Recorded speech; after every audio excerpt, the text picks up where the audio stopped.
everybody. As discussed in speech 3, being a helicopter parent means that not giving your child the space to grow, making their own decisions, and being able to fix their own problems could lead to a rocky relationship between the parent and child. Instead of focusing on what it means to be a helicopter parent, this speech is going to discuss what you can do as a parent by making sure you're not forcing your child to do anything they don't like or making decisions based on what you would suggest. There are different ways to be involved in your children's life without ruining the things they already like, or helping them find new hobbies or even ways of thinking. I never had a dad growing up, but an old friend's dad that I was very close to asked me to come to church with him one day. And even though I was not very religious, I guess, he made sure to let me know that my decision to go on Sunday morning would be based purely out of my choice, because he didn't want to make me feel uncomfortable, and the space that he allowed me to make my own decisions without feeling judged, it made me feel comfortable. His ability to allow me the choice to go to church uh, helped me find new passions, like going to church, because now I go now, and it was only because he allowed me to, have my own decisions without feeling bad about it. There are many ways to show your child that the world has a lot to offer, and avoiding being a helicopter parent is being patient and understanding.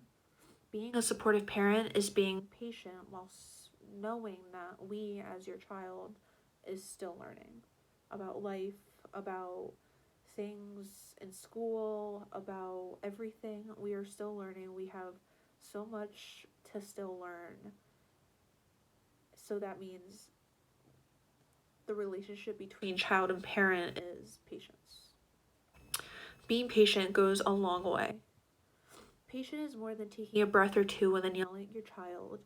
Going back to the idea that parents are adults who do have more knowledge and ideas about the world than children do. By being patient, you need to look at the child's point of view. While you know that 5 plus 6 is 11, it might be a little frustrating if your child keeps getting that wrong over and over again. But by being a patient parent, you allow them to think for themselves. My grandma is fluent in Spanish, and when I used to take Spanish in high school, a lot of what we were learning was very hard to understand. So the Spanish that she spoke and the Spanish that we learned in school had many similarities, but also many differences. So it was hard for me to understand what we were learning in class. My grandma understood that I was still learning and that I was not as fluent in the language as she was, so we took our time as I would learn new things. Her patience made me love the language, and even after high school, I'm still picking up on how to speak Spanish even more fluently. A good example also is sports and what it means to be engaged with your child. So, I'm no parent, but I have my stuffed animal and a fishing rod, and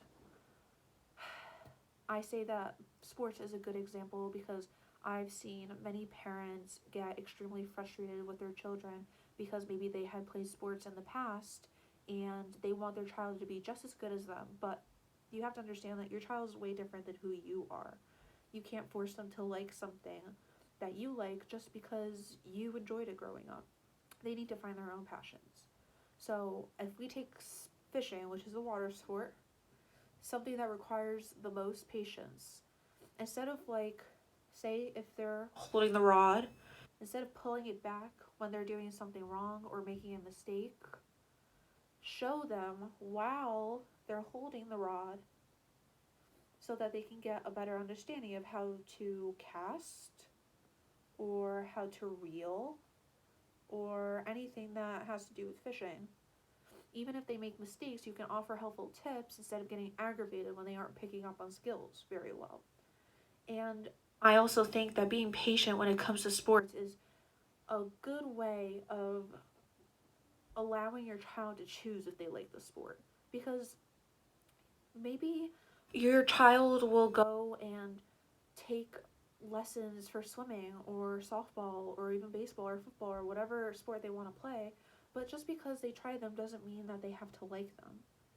So, a part of patience is not giving a consequence every time your child does something wrong.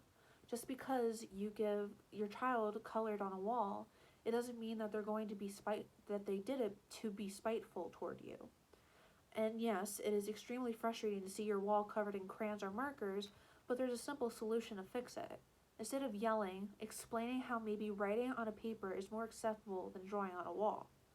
It takes a couple times to help your child understand the fault of their actions, but yelling lessens your trust between you and your child. Soon that they'll start to believe they will get yelled at for anything they decide to do. Being an understanding parent strengthens the bond in your relationship. The first sub oh wait.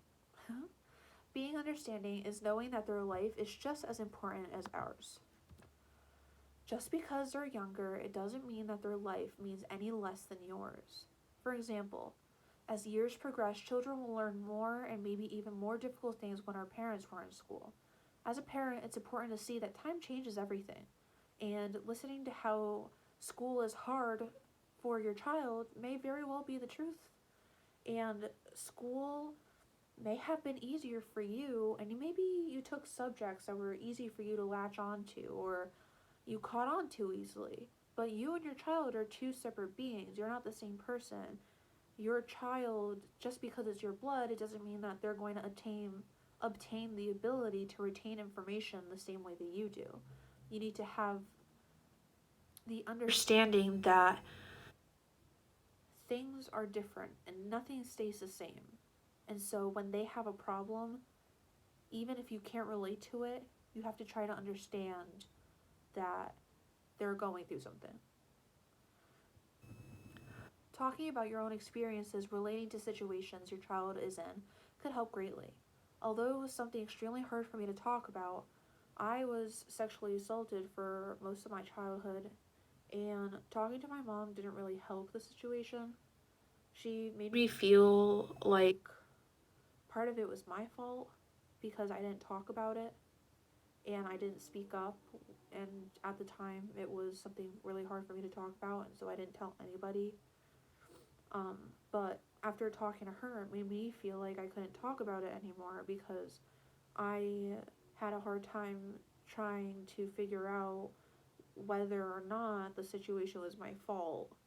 I didn't know the difference between right and wrong because my mom kind of made it seem like it was my doing because of why I got sexually assaulted, which isn't the truth. Um, she didn't take the time to listen or listen to my experience and fears. It's because of her guilt as a parent that shadowed the motive to help me, her daughter. Although she hadn't gone through a situation like I had, all I needed to hear was that she could help me as long as I could help her understand what I had been going through. My grandma, on the other hand, explained that sometimes bad things happen to good people. I didn't have to feel ashamed for what I went through because she said growing up that she had already known many people that were victims to sexual assault. She understood that she understood the way that I felt because she herself was also a victim. Um, Although it is something I wish had never happened to either of us or to any woman or man, um, she was understanding because she sat down and she listened to me. And she related to me when I saw myself as this horrible being, like this horrible thing. So the bond with my grandma is strong because no matter what I have to offer, I know she's going to sit down and listen and offer me advice. My mom and I still have our issues to work out, but she made me feel uncomfortable and my trust within our relationship lessened because I felt like she would never understand what I went through. The process of avoiding the ways of a helicopter parent is truly based on the relationship you want to have with your child. If you care enough about what your child thinks of you, it's important to give them the same respect that you expect to be given to you as well. Being patient with your child is important, and seeing the points of their views and how you can adjust to the way that they continue to grow. Also, being understanding an understanding parent shows that we are not alone. Even if you don't have any idea of what it's like to struggle as a teenager these days, it's easy to sit down and listen to your child's viewpoints and see how you can help. Being a helicopter parent will harm you and your relationship with your kids. Being patient and understanding are a few key points to getting to know your child even better than you thought you already knew them. Coming from a teenager, I can promise that practicing and trying to improve the relationship you have with your child does not go unnoticed.